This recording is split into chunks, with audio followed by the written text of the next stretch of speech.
Passamos ao quadro Perguntas e Respostas Bíblicas.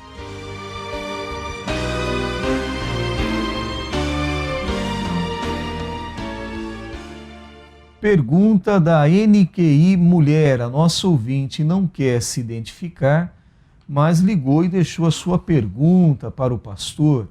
Ela diz aqui que a sua profissão é de costureira e ela sempre atendeu uma cliente fazendo roupas, fazendo arranjos, arrumando, mas essa cliente é espírita e levou algumas roupas que ela usa lá no centro espírita, onde ela tem a sua crença, ela recebe entidades, ela dá passe, mas a nossa irmã então está preocupada de trabalhar com essas roupas, fazer arranjos, arrumar. Ela pergunta ao pastor se tem algum impedimento para ela, se pode lhe fazer algum mal, pastor? Não. Queremos dizer que pode estar tranquila nesse particular. E, naturalmente, o que nós falamos, temos que ter apoio na Bíblia Sagrada. E nós queremos, então, apresentar um texto bíblico que está em 1 João, capítulo 4 e versículo 4. Diz o texto: filhinhos, sois de Deus. Eu vou passar aqui para o feminino. Filhinhas, se referindo à nossa irmã que não deu o seu nome. Sois de Deus e já os tendes vencidos, porque maior é o que está em vós do que o que está no mundo. Então, nós temos alguém conosco que é maior do que qualquer manifestação, vou usar o termo, claro, diabólica, porque a Bíblia declara que Satanás é tão ardiloso que ele pode se transfigurar em anjo de luz e faz dos seus ministros de justiça. Então, há pessoas que às vezes estão nesses centros de terreiro, de umbanda, quimbanda, e estão agindo fora do lugar que deviam estar, estão servindo ao inimigo de nossas almas. Mais um texto que pode apresentar a nossa irmã para que ela possa ficar tranquila nesse particular. Ainda na mesma carta, 1 João, agora, capítulo 5, versículo 18, nós lemos o seguinte: sabemos que todo aquele que é nascido de Deus não vive pecando, mas o que de Deus é gerado conserva-se a si mesmo e o maligno não lhe toca. Então aí está minha irmã, maior que está conosco. Nosso coração é o templo do Espírito Santo e os discípulos de Jesus, seguidores dele, tinham também autoridade para expelir os demônios, de modo que a irmã aproveite a ocasião para testemunhar de Jesus a essa pessoa que vem à sua casa. E ele vai transformar trevas em luz. Amém. A próxima pergunta é NQI Homem. O nosso ouvinte não quer se identificar, mas também ligou e deixou a sua pergunta. Pastor, Satanás pode ouvir o que nós dizemos e conhece nossos pensamentos? Deveríamos evitar orar em voz alta, porque Satanás poderia nos ouvir, pastor? Esse temor não deve existir em qualquer pessoa crente em Jesus Cristo. Não há nada na Bíblia que indique que Satanás é onisciente. A palavra onisciente significa que sabe tudo dos acontecimentos, como o Salmo 139 fala da onisciência de Deus, chegando ao ponto de dizer, eu vi a sua concepção, quer dizer, eu vi a sua formação ainda no ventre de sua mãe, quando nenhuma parte do corpo estava formada. Se eu disser que as trevas me encobrem de ti, trevas e luz são para ti a mesma coisa. Então Deus é onisciente. É um atributo incomunicável de Deus. Porém, o diabo não goza dessa autoridade. E digo então que ele não pode ler nossos pensamentos. Ele pode tomar conhecimento do nosso comportamento, mas não sabe o que nós estamos falando quando estamos orando a Deus. E nós temos aqui um texto bíblico que, porque ele viu o homem em operação por muito tempo, Satanás pode antecipar o que uma pessoa pode fazer em determinada situação, sem conhecer seus pensamentos, por causa do conhecimento que ele tem da humanidade e porque ele tem uma mente sobrenatural. Mas não nesse particular de o crente temer, orar em voz alta com receio de que o diabo escute os seus anjos, que são os demônios, e interrompa o seu pedido. Pode orar tranquilamente, como Jesus ensinou em Mateus 6, versículo 6. Entra no teu quarto, fecha a tua porta, ora ao teu pai em secreto, teu pai que vê secretamente te recompensará. Aproveitando a pergunta do nosso consulente, pastor, os anjos são oniscientes e podem ler nossos pensamentos? Em nenhuma passagem da Bíblia encontramos apoio para crer que os demônios sejam oniscientes. Aí a pergunta respondida pode trazer uma colocação, mas não está falando de anjos? Sim, Deus criou anjos e um chefe de anjos. Esse chefe de anjos chamava-se Lúcifer. Lúcifer significa portador de luz. E ele tinha sob sua autoridade todos os anjos criados. Porém, um dia ele intentou no seu coração: subirei e farei o meu trono igual ao trono do Altíssimo. Quando houve esse orgulho, essa soberba de se tornar igual a Deus, ele foi destronado da sua posição, e mais com ele muitos e muitos anjos se tornaram o que nós chamamos hoje de demônios. Então, quando eu digo nenhuma passagem da Bíblia encontramos apoio para crer que os demônios sejam oniscientes, certas pessoas sussurram quando oram com receio de que Satanás possa ler seus pensamentos. Paulo nunca orientou no sentido de que não devemos orar em voz alta, dado que o inimigo pudesse ouvir.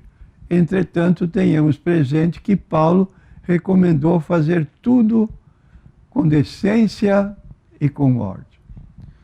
A próxima pergunta é NQI. Pastor, é verdade que já existe pornografia gospel? Infelizmente, é verdade. Encontramos na internet informações sobre a mais nova invencionice gospel. Gospel é uma palavra inglesa que fala de evangelho. Então a pessoa, às vezes, para não se identificar como um crente, quando perguntam: você é crente? Ele responde: eu sou gospel. Ele sabe o que significa, mas o seu ouvinte não sabe. Ele está dizendo que é crente, mas um crente meio largado, sem muito compromisso. Surge retumbante em nosso Brasil um movimento, é até vergonhoso dizer, chamado pornô gospel, onde filmes eróticos são produzidos para a educação do povo de Deus. Segundo os organizadores da indústria cinematográfica pornô cristã, sendo os filmes produzidos devem ser fundamentados no maior respeito. Então, é o que nós tomamos conhecimento de como a situação está hoje, nesse campo. Pastor, é possível alcançar esse objetivo? O senhor tem falado aí dessa indústria, pastor? Segundo os produtores, eles pretendem retratar só casais matrimonialmente ligados em atos sexuais. Isso significa que quaisquer parceiros sexuais em uma produção pornô cristã devem ser marido e mulher dentro e fora da tela. Todos os agentes devem ser casados na vida real e retratarem a vida real. E eles só devem ter relação sexual com seus cônjuges. Bom, aqui está uma restrição muito sábia. Entretanto, para as pessoas que estão vendo e ouvindo as conversações durante o filme, isso certamente vai influenciar muito, principalmente os jovens que estão participando, vendo e ouvindo. É uma orientação que amanhã ele pode pôr em prática até com sua namorada e está pecando contra Deus. Essa forma de agir, pastor, não reflete uma situação que já está ocorrendo dentro do cristianismo? Tal situação é tão escabrosa que nos vem à mente não admitir que tais práticas estejam ocorrendo em algumas igrejas. Preferimos crer que se trate de encenações em cinemas já contratados para isso ou parecido com isso. E não podemos admitir que pessoas ditas cristãs se achem bem nessa forma de viver hipocritamente. Não devemos nos curvar diante dessa imoralidade com ares de legalidade. Não esquecemos a palavra de Jesus de Mateus capítulo 5, versículo 14 em diante. Vós sois a luz do mundo. Vós sois o sal da terra. Ora, esta declaração de Jesus está dizendo que nós devemos ser exemplo das boas coisas. Mas criar um ambiente que facilita o pecado, que incentiva o pecado, isso é contraproducente. Só em saber já traz para nós um sentimento de humilhação, de tristeza, sabendo que nisso há apostasia, afastamento de Deus. A próxima pergunta é NQI. O nosso ouvinte não quer se identificar, mas faz uma pergunta aqui muito interessante. Pastor, Abraão era judeu? O que diz a Bíblia? Na verdade, Abrão ou Abraão, ele teve primeiro nome Abrão, depois Deus alterou o nome dele para Abraão. Como se chamava inicialmente, não era judeu de berço. Em Gênesis, capítulo 11, 26 a 28, diz o texto bíblico: E viveu Terá, que era pai de Abrão, 70 anos e gerou Abrão, a Naor e a Arã. Então, 3 filhos, um deles era Abrão. Estas são as gerações de Terá. Terá gerou Abrão, a Naor e a Arã. E Arã gerou a Ló. E morreu Arã, estando seu pai ainda vivo na terra do seu nascimento, em Ur dos Caldeus. Então está a história aqui de Abrão.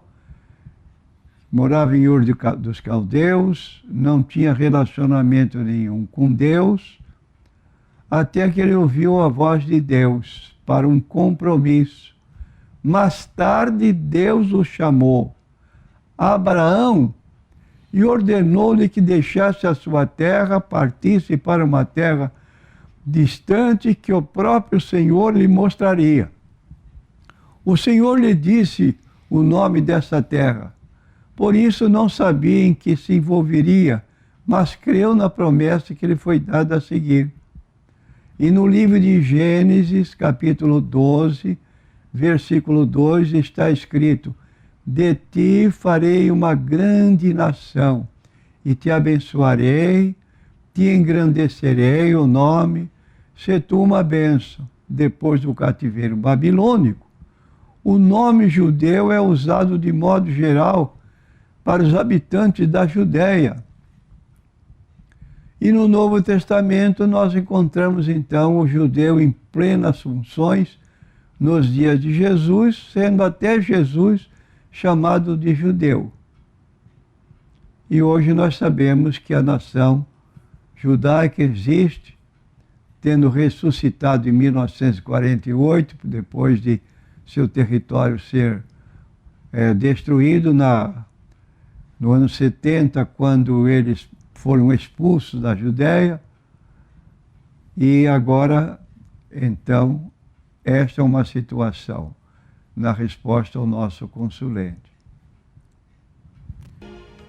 A próxima pergunta é do nosso consulente João Francisco. O João Francisco diz aqui que estava viajando de Aracaju até a divisa da Bahia, mas nos postos ele percebeu, no meio do caminho, na estrada, uma frase dizendo que sem Alziro Zarur estamos perdidos. E ele então pede para o pastor falar sobre esta pessoa. Quem é Alziro Zarur? Quem é esse personagem, pastor? Alziro Zarur começou na rádio no Rio de Janeiro e tinha um programa que era muito ouvido em todo o Brasil. E ele tinha uma colocação final, quando o programa estava encerrando, para beber um copo d'água. E como aquela água seria a bênção que as pessoas que estavam ouvindo iria acontecer com elas. Então se tornou famoso por esta colocação, aceitou a doutrina espírita num centro espírita do Rio de Janeiro, quando, certa ocasião, uma senhora lhe falou que ele teria uma missão muito grande aqui na Terra e, posteriormente, ele se identificou como sendo a reencarnação de Allan Kardec. Então, ele era espírita, achou que ele tinha vocação e que ele seria a quarta revelação de Deus aos homens. Primeiro, segundo os espíritas, a primeira relação se deu no Antigo Testamento com Moisés. Segunda relação se deu no Novo Testamento com Jesus. Terceira revelação surgiu com o espiritismo kardecista, quando na França foi produzido o Livro dos Espíritos, um livro de entrevista que Kardec fez com os espíritos. E então ele perguntava e os espíritos respondiam. Todo o livro é nesse campo. E nesse livro nós encontramos alguma coisa que é contrária a princípios bíblicos. Kardec fez uma declaração em letras garrafais dentro de um livro, desse livro: fora da caridade não existe salvação. Esse princípio estabelecido pelo espiritismo kardecista é contrário totalmente à Bíblia Sagrada. Quem espera a bênção de Alziro Zarur está trabalhando em vão. E continuando então, por que essa forma de crer está fora da Bíblia Sagrada? Porque a Bíblia aponta a missão principal de Jesus. Quando veio a este mundo, ele veio para buscar e salvar os perdidos. Em Mateus capítulo 20, versículo 27 e 28, ele diz: o Filho do Homem não veio para ser servido, mas para servir e dar a vida dele em resgate. Então veio buscar e salvar os perdidos quando ele entrou na casa de Zaqueu. Hoje entrou salvação nesta casa porque este também é filho de Abraão, porque o Filho do Homem veio buscar e salvar o que se havia perdido. Ora, se Jesus salva pela sua morte na cruz, através do seu derramamento de sangue, como diz o apóstolo Pedro, não foi com ouro nem com prata que fostes resgatados da vossa vã maneira de viver, que por tradição recebeste dos vossos pais, mas com o precioso sangue de Cristo, como de um cordeiro imaculado e incontaminado. Agora, Alziro Zarur, se identificando como Kardec, ele criou a quarta revelação de Deus aos homens. E com isso ele criou outra entidade, muito conhecida no Brasil, chamada Legião da Boa Vontade, LBV.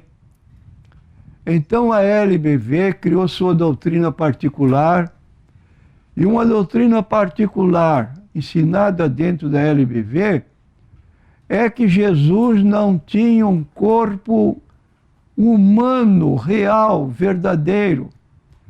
Ele tinha apenas uma aparência de ser alguém, um tipo de ensino de filmes de criança,